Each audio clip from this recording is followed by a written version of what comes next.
नमस्कार बच्चों। बेटा आज आपकी वर्कशीट नंबर 46 के साथ हम लोग फिर से आपके साथ हैं।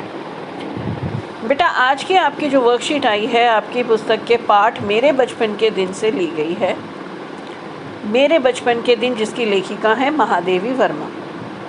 जैसा कि आप पाठ से ही समझते हो, पाठ को देखने से ही पता चलता है कि मेरे बचपन के दिन लेखिका के बचपन के दिनों का संस्मरण है। सबसे पहले तो मैं आपको बताऊं संस्मरण क्या होता है बेटा।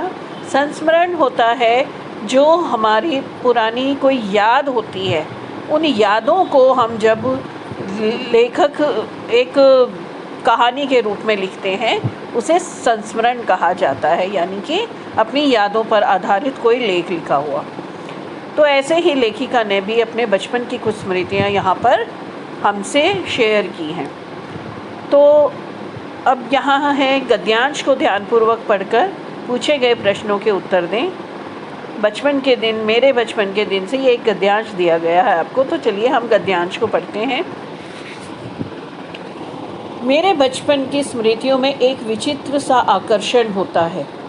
कभी कभी लगता है जैसे सपने में सब देखा होगा। परिस्थितियाँ बहुत बदल जाती हैं। अपने परिवार में मैं कई पीढ़ियों के बाद उत्पन्न हुई थी। लेखिका कहती हैं यानी कि उनके परिवार में कोई लड़की नहीं थी और बहुत सारी पीढ़ियों के बाद, मतलब हर पीढ़ी में लड़के ही लड़के थे। बहुत सारी पीढ़ियों, उसके दादाजी, परदादाजी, इन सब के बाद लेखिका का जन्म हुआ था। तो वो कहती हैं कि मेरे परिवार में प्राय 200 वर्ष तक कोई लड़की थी ही नहीं। सुना है उसके पहले लड़कियों को पैदा होते ही परम धाम भेज देते थे। परम धाम मतलब उन्हें मार दिया जाता था। फिर मेरे बाबा ने बहुत दुर्गा पूजा की। हमारी कुल देवी दुर्गा थी। मैं उत्पन्न हुई तो मेरी बड़ी खातिर हुई और मुझे वो सब नहीं सहना पड़ा जो अन्य लड़कियों को सहना पड़ता था, यानी कि उनको बहुत लाड प्यार से पाला गया। परिवार में बाबा फ़ारसी और उर्दू जानते थे। पिता ने अंग्रेजी पढ़ी थी। बाबा मतलब दादाजी, और पिता ने अंग्रेजी भी पढ़ी थी। हिंदी का कोई वातावरण नहीं था। मेरी माता जबलपुर से आई थी, तब वे अपने साथ हिंदी लाई थी। अर्थात उससे पहले ज़्यादा हिंदी उनके घर में नहीं चलती थी, उर्दू, फ़ारसी या अंग्रेजी ही चलती थी। वे पूजा पाठ भी बहुत करती थी। पहल उन्होंने मुझको पंचतंत्र पढ़ना सिखाया। पंचतंत्र एक कहानियों की पुस्तक है। चलिए बेटा अब हम इसके प्रश्न उत्तर कर लेते हैं। बचपन की स्मृतियाँ कैसी होती हैं? तो ये तो आप सभी को पता है बेटे, बचपन की यादें बहुत अच्छी होती हैं। स्मृतियाँ मतलब यादें। प्रश्न 2 है, लेखिका किन परिस्थितियों में पैदा हुई थी? कहते हैं लेखिका उन परिस्थितियों में पैदा हुई थी जब लड़कियों को पैदा होते ही परमधाम पहुंचा दिया जाता था, यानी कि उन्हें मार दिया जाता था। लड़कियों को ज़्यादा महत्व नहीं दिया जाता था, लड़कियों को बोझ समझा जाता था। उन परिस्थितियों में लड़की वो पैदा हुई थी। लेकिन प्रश्न 3 है, लेखिका के साथ कैसा व्यवहार हुआ?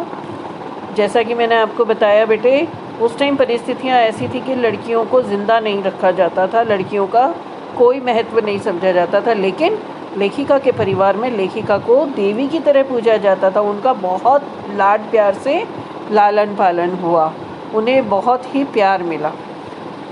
प्रश्न 4 है, परिवार में पढ़ाई लिखाई का क्या वातावरण था? पढ़ाई लिखाई का बहुत ही अच्छा वातावरण था। लेखिका के बाबा उर्दू फ़ारसी जानते थे, पिता अंग्रेजी भी जानते थे, और माता जो है उन अपने साथ हिंदी लेकर आई थी, यानी कि वो भी पढ़ी लिखी थी। अब हमारा आखिरी प्रश्न है, महादेवी जी के इस संस्मरण को पढ़ते हुए आपके मानस पटल पर, मतलब आपके मन में भी ये अपने बचपन की कोई स्मृति, कोई याद उभर कर आई होगी, उसे लिखिए। बचपन की स्मृति, कभी आप नानी दादी के घर गए हो, कभी गांव गए हो, या कभी आपके साथ कोई ऐसी घटना हुई हो जो आपको आज तक याद है, कोई भी, तो आपको वो घटना जो है कहानी के रूप में लिखनी है। तो आप लोग अपनी अपनी स्मृतियों के आधार पर अपना संस्मरण लिखेंगे। जैसा कि मैंने पहले बताया, संस्मरण अर्थात अपनी यादों पर आधारित कहानी। तो बच्चे आज जो हमारी ये वर्कशीट थी बहुत अच्छी थी, यादों पर आधारित थी, बचपन के दिनों पर आधारित थी, बहुत ही सरल थी। आशा करती हूँ आप सभी बच्चों को ये वर्कशीट बहुत अच्छे तरीके से समझ में आई होगी। सभी इसके प्रश्नों को बहुत अच्छे से करिएगा। आज की वर्कशीट यहीं ख़त्म करते हैं, अगली वर्कशीट में फिर मिलेंगे।